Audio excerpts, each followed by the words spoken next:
Bill O'Reilly here, Thursday, January 14th, 2021.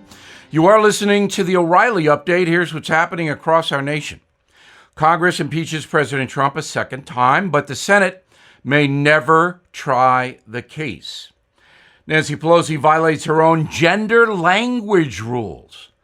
LA officials tell residents to wear masks inside their own homes.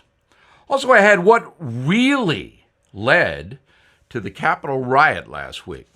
But first, House Democrats voting to impeach the president again, with 10 Republicans signing on. Mr. Trump, now the only chief executive in history to face the maneuver twice. Final vote 232 for, 197 against. Many members of the GOP rejected the articles, but still blame the president for the Capitol assault. Senate Majority Leader Mitch McConnell telling colleagues he will not schedule any trial proceedings against Mr. Trump until after Joe Biden's inauguration, possibly never. Other lawmakers are calling for a 100-day break to assess the charges and allow the new president, Joe Biden, a few months in office before engaging in more political chaos. That would be smart. Speaker of the House, Nancy Pelosi, throwing out her own gender language rules, said Pelosi, quote, "I stand before you as a wife, a mother, a grandmother, a daughter." Now, those type of words were banned in Pelosi's recent guidelines for Congress. She should have said, as a partner, parent, elder, and child. Maybe she'll fine herself. The Secret Service, D.C. Police, National Guard, Department of Homeland Security, and officers with 12 other departments fortifying Washington, D.C. ahead of Joe Biden's inauguration. At least 20,000 troops will patrol the city during the ceremony. The Washington Monument closed until further notice. Health officials in L.A. instructing residents to wear masks when inside their own homes. An average of 10 people in Los Angeles test positive for COVID every minute. Deaths up 1,000% since November. Doctors say the biggest source of new cases originate from family gatherings and private parties. In a moment, the fuse that led to insurrection in Washington, D.C. Right back. Hey, I got a crash course into home title theft because one of my friends experienced it, and I hope you are praying this never happens to you, because it can ruin you financially. Here's how the crime happens. The legal titles to our homes are kept online, where they can be hacked. A cyber thief can find your home's title, forge your signature on a quit-claim deed stating you sold your home to him or her.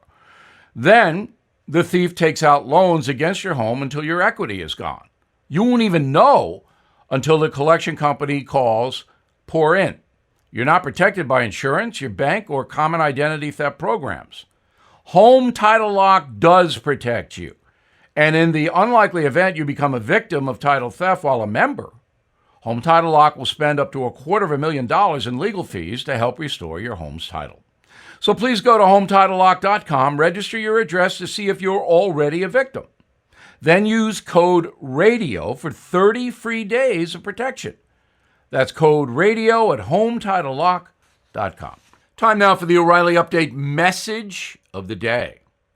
Donald Trump received about 74 million votes in November, more than any other presidential candidate in history except for Joe Biden, who got about 80 million.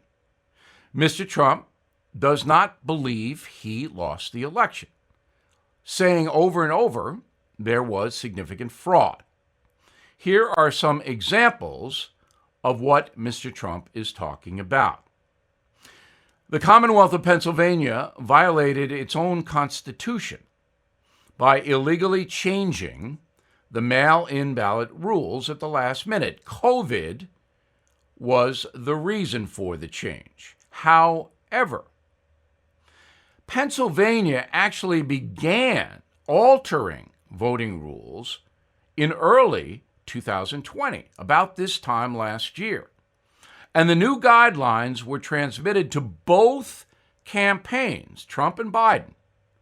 No one objected to the new rules when they were proposed. So, even though there was a constitutional violation, the courts ruled that because there was no challenge to the voting change, they were not going to overturn the vote in Pennsylvania.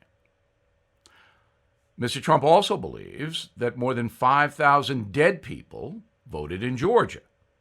Well, the Georgia Bureau of Investigation did look into that charge and determine just 2 illegal ballots were cast from deceased residents. Another Donald Trump accusation.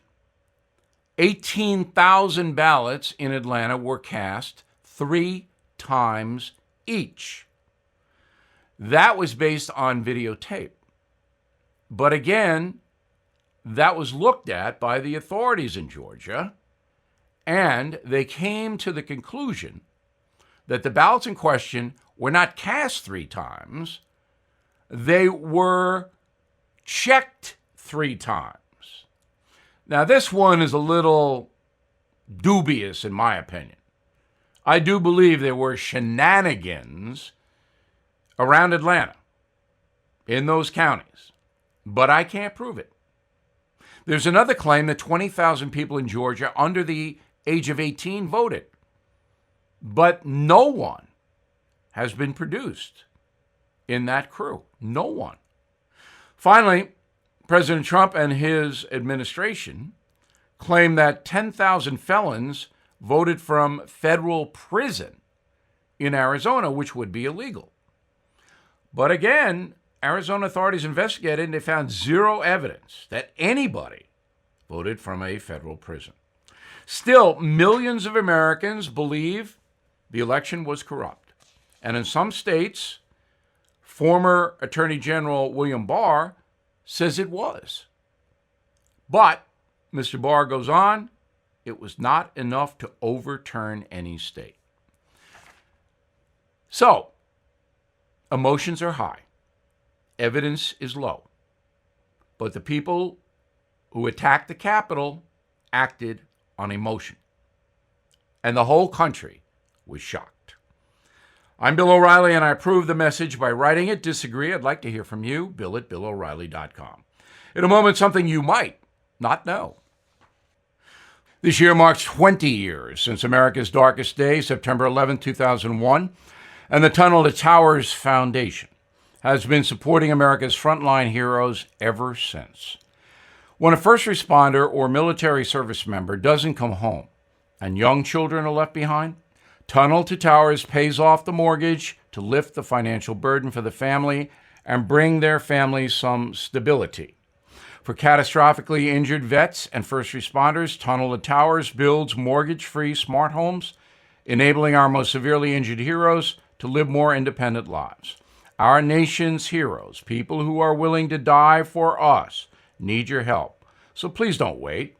Join Tunnel to Towers on their mission to do good and help those heroes. Please donate $11 a month at T2T.org. That's T2T.org. Now, the O'Reilly Update brings you something you might not know. During the Middle Ages, the Catholic Church dominated European politics from its headquarters in Rome. One policy openly embraced by some in the Vatican is shocking. It's slavery. Between 1456 and 1481, the Catholic Church released multiple documents endorsing the Spanish monarchy's practice of capturing, enslaving, and selling Africans and other non-believers. Spain was, of course, a Catholic country. The Vatican did not want to alienate the king and queen. In 1514, Pope Leo confirmed, quote, "The king can invade, search out, capture, vanquish, and subdue all enemies of Christ, wheresoever placed, and reduce their persons to perpetual slavery," unquote. Now, that edict kicked off a global slave trade, which haunts this planet to this day. For 300 years, 12 million Africans were shipped across the Atlantic Ocean by companies operating alongside the governments of Great Britain, Spain, France, Portugal, and Holland. Those are the countries that spearheaded the slavery industry. 3 million human beings died during those slave voyages. 3 million. In the early 19th century, the Catholic Church started changing on the issue. Millions of Africans openly embraced Christianity across North and South America. The popes then started to question whether followers of Christ should be enslaved by other Christians. France, the UK, and the USA did ban the importation of new slaves, but allowed citizens the right to continue to own other people. In 1890, Pope Leo XIII issued 2 letters to the government of Brazil outlining the distinction between just and unjust slavery, whatever that means. And here's something else you might not know. The Catholic Church would not expressly forbid slavery until 1965. Back after this. Investors, are you seeking steady cash flow, ready to diversify? Have you considered a proven real estate investment fund? NRIA is one of the nation's leading realty specialists and offers 10% annualized monthly payouts, with bonuses targeted to 21%. That's right, you could receive steady 10% return monthly payments with bonuses. You know, they specialize in realty investing done right. Even use your 401k or IRA to invest. NRIA's 15-year track record and $1.2 billion in new construction development backs you. So learn how you can invest in this hard asset real estate cash flow fund today and receive 10% annualized monthly payouts with bonuses. This is something savvy investors should research and consider. Please call now, 201-210-2727, 201-210-2727, or visit nria.net. An offer to buy or sell any security is only made by the NRIA Private Placement Memorandum. National is a real estate development firm. See us at nria.net. Thank you for listening to the O'Reilly Update. I am Bill O'Reilly. No spin, just facts, and always looking out for you.